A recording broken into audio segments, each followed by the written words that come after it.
I was just at a government military facility and happened to be within close range to these two young women who are traveling.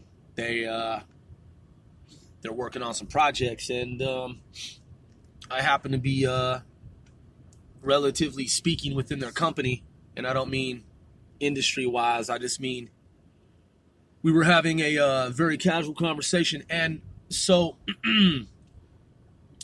the one woman was talking to the other woman, and I was just kind of in the background handling my business in terms of the computer stuff that I do. And one of the women said to the other one woman said to the other woman, they were having a conversation about some different states and some different goings on that I won't go into details. But she said, man, my jaw dropped. I was like, wow. She said, if you build it, they will come. And then her friend was like, right? You know, the reference from the movie, Field of Dreams. In fact, she said, if you build it, they will come. Field of Dreams. And then her friend was like, right? Because they were talking about a project. I had to think about it. I had to think about it, and I had to think about it. And I was like, I can't fucking believe she just said that. I just can't believe she literally just said, if you build it, they will come. Now, I wanted so badly, even though I was communicating with them, in short, I wanted to say, I wasn't being terse but I was, a bit laconic. I just wasn't, part of their overall larger conversation, but I was communicating with them.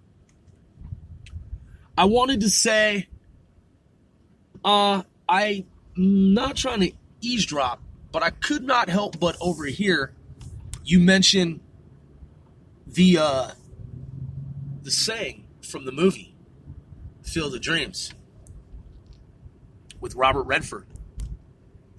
Are you familiar with the Mandela effect? I wanted so badly to explain to her that there is no such expression, if you build it, they will come, in that movie, and that it has been scrubbed and sanitized from history, and there is no trace of it. But I thought, you know what? That would just sound crazy, probably. I mean, some people get it and they understand it and they're okay with it. I just didn't want to freak her out. But something, a part of me wanted to let her know that fundamental reality had been changed. And then I'm thinking to myself, wow, she remembers how it used to be. She actually remembers, as do I, how it used to be. So then another part of me was like, look, man, Grove, just don't even say anything about it. Just let it ride, man. Don't just leave it alone. Don't touch it. Don't bring it up. Don't say anything about the Mandela effect. Then that other part of me, the first other part of me, was kind of like, well, what would it hurt, man? Maybe you should tell her. Maybe you should bring it to her attention.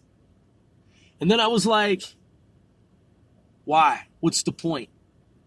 How does that affect the real world matrix?